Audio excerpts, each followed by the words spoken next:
Namo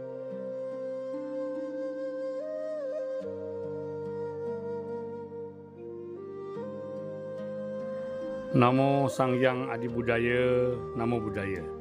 Jumpa lagi saudaraku yang terkasih di dalam Dharma. Di dalam Dharma is my way. Sudah cukup lama juga kita tidak jumpa, namun syukurlah hari ini saya punya waktu untuk kembali sharing Dharma melalui hari ini. Dharma Desana saya akan saya awali dengan sebuah cerita klasik. Dikutip dari cerita-cerita Zen Buddhism. Namun saya akan ceritakan menurut versi saya sendiri. Ada seorang guru Zen, seorang biksu guru Zen yang sudah tua, yang terkenal arif, bijaksana, dan penuh cinta kasih serta kasih sayang. Beliau ini berdiam di sebuah wihara kecil yang terletak di tepi hutan dan di tepi sebuah telaga kecil. Dan di tengah telaga tersebut ada sebuah pulau kecil. Pada suatu hari yang sepi, hening, guru ini sedang bermeditasi di sebuah gubuk meditasi yang terletak di depan wihara. Dari kejauhan kelihatan seorang pemuda. Dari dandanannya kita bisa tahu bahwa dia adalah seorang terpelajar. Kalau di Tiongkok disebut sebagai Xiu Cai. Jadi dandannya rapi, menunjukkan dia orang berkelas, orang yang terpelajar.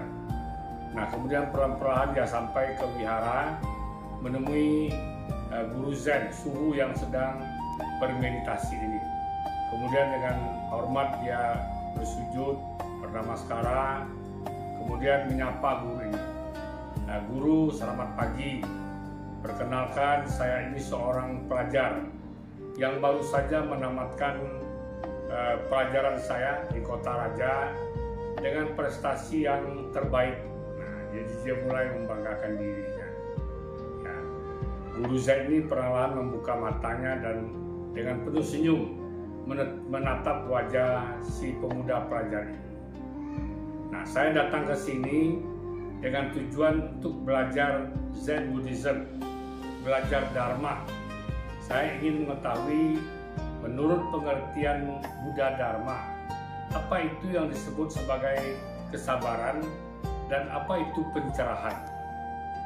Guru Zen ini tersenyum, tidak menjawab pertanyaan ini, namun mengatakan pada si pemuda pelajar ini, tuh di sana, di ujung sana, di tepi telaga itu ada sebuah sampan kecil.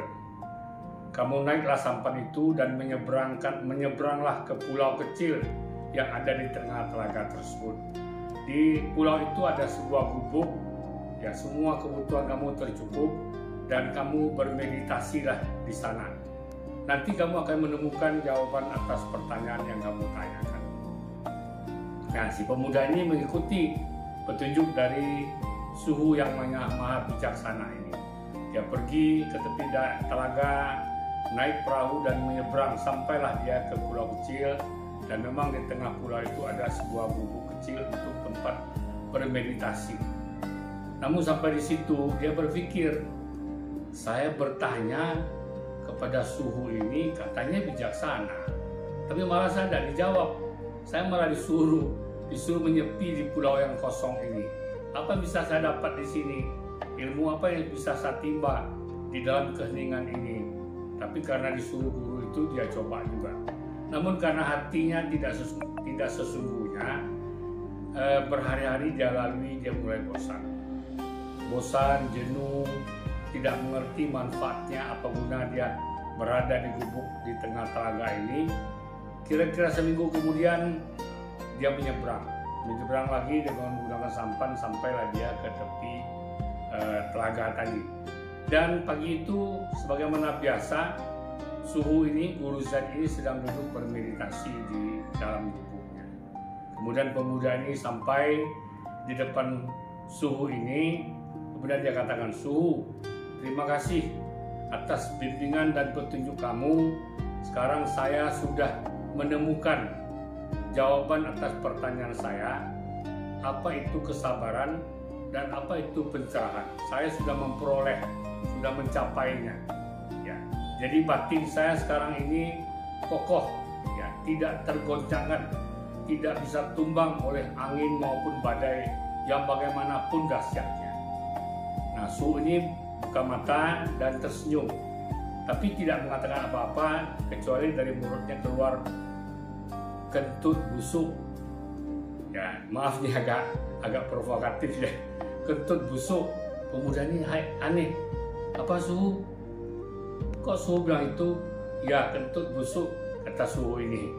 Ya, pemuda ini mulai emosi. Dia bilang, saya menyampaikan dengan baik hasil pencapaian saya, tapi kok Su hanya bilang kentut busuk, kentut busuk. Ya, Su ini tersenyum lagi dan kembali bilang kentut busuk. Ya, kemudian pemuda ini marah. Jadi marah, bilang percuma saya datang jauh-jauh menemui Su, katanya bijaksana, arif, penuh kasih sayang, cinta kasih. Tetapi ternyata saya temui guru yang hanya berkata kentut busuk. Ya, kemudian dia mulai marah, mukanya merah, ya, dan mau pergi. Nah, kemudian Su ini berkata begini, kamu tadi katakan bahwa batin kamu sudah tenang, tentram, damai, penuh kesabaran, dan kamu telah mencapai pencerahan. Tidak tertumbangkan oleh angin badai maupun angin topan. Tetapi ternyata semuanya itu hanya ditumbangkan oleh angin kentut busuk. Kemudian Su ini tersenyum dan menutup mata. Si pemuda ini terperangah. Ya, tadi mukanya yang merah, sekarang jadi pucat pasi. Ya, mendengarkan kata-kata Su ini. Dan itu benar. Ya, katanya batinnya tidak tergoyahkan lagi oleh hal apapun, oleh angin topan dan badai. Jadi berarti dihina pun dia sudah kokoh, tidak akan tergoyahkan. Namun hasilnya hanya dengan kata kentut busuk saja dia sudah tumbang. Ya, jadi apa yang katanya sudah dicapainya itu jadi tumbang. Nah, saudaraku yang terkasih di dalam Dharma, apa hikmah yang bisa kita ambil dari cerita ini? Cerita ini memberi makna bahwa kita itu jangan sombong, angkuh, ya, terkabur kata orang begitu, ya. Karena memang ada sifat-sifat orang di dalam agama Buddha sendiri, ya, Buddha menjelaskan ada sifat yang disebut sebagai mana. Mana itu adalah kesombongan, keangkuhan, ketidakmampuan kita menghormati dan menghargai orang lain. Nah, mana ini bisa timbul macam-macam faktornya. Ada orang yang menjadi sombong, angkuh karena kaya, karena kekayaannya. Ada juga yang menjadi sombong, angkuh karena keturunannya, keturunan bangsawan, keturunan pejabat dan lain sebagainya. Kemudian ada juga yang menjadi sombong, angkuh karena wajahnya mungkin cantik, tampan, sehingga dia meremehkan orang lain. Namun ada juga karena kedudukan, jabatan, dia pejabat, dia keluarga istana dan lain sebagainya. Dan kemudian juga ada karena orang yang menganggap dirinya pintar. Tidak ada orang yang sepintar dirinya. Jadi kalau dalam bahasa modern, bahasa psikologinya ini sering disebut sebagai narcissistic personality disorder. Ya, orang yang selalu menganggap dirinya penting.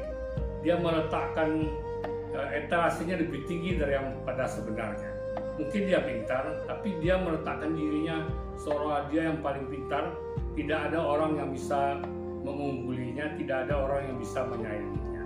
Sehingga hal ini membuat dia tidak bisa menghormati orang lain, melecehkan orang lain, selalu ingin tampil lebih dari orang lain, melecehkan orang lain, dan merasa tersinggung kalau tidak diperlakukan dengan hormat dan lain sebagainya. Nah, kepribadian seperti ini tentu saja tidak baik. Buddha sudah mengingatkan, inilah yang disebut sebagai mana, kesombongan, keangkuhan, ketidakmampuan kita menghargai orang lain. Ya, dalam hal-hal tertentu, mungkin saja orang itu lebih pintar dari kita, lebih tua, lebih berpengalaman, lebih senior. Nah, kalau kita di dalam agama, seperti sebagai pandita, ada pandita muda, ada pandita yang sudah senior, ada mahapandita. Tentu kita harus bisa menempatkan diri. Ya, jangan kita sebagai pandita muda karena pendidikannya lebih tinggi melecehkan senior-senior kita yang mungkin pendidikan formalnya tidak setinggi kita. Nah, kemudian terjadilah pelecehan.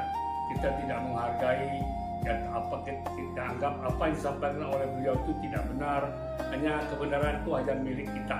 Nah, inilah yang disebut sebagai narcissistic personality disorder. Tentu saja hal ini tidak baik, baik bagi diri kita sendiri, bagi orang lain, dan bagi komunitas kita.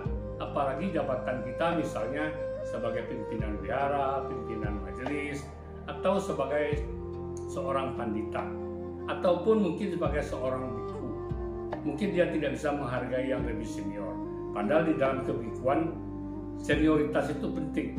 Jadi yang senior tetap harus dihormati oleh yang junior. Mungkin dalam usia mungkin bisa lebih tua, nah ilmu mungkin bisa lebih tinggi, gelar mungkin bisa lebih banyak, tetapi tetap harus menghormati yang senior. Nah, sebenarnya ribuan tahun yang lalu sudah memberikan caranya.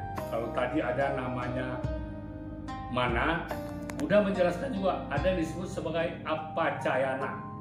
Apacayana adalah kemampuan kita untuk rendah hati, ya, bisa menghargai orang lain, bisa menghormati orang lain. Nah, inilah yang sangat diperlukan dalam satu komunitas agar komunitas itu menjadi harmonis, kemudian bisa kompak, bersatu untuk mencapai tujuan mulia. Kalau kita di dalam agama Buddha, di dalam komunitas kita, majelis kita, di dalam korps pandita, di dalam persamuan umat di wihara, harus ada rasa kerendahan hati ini.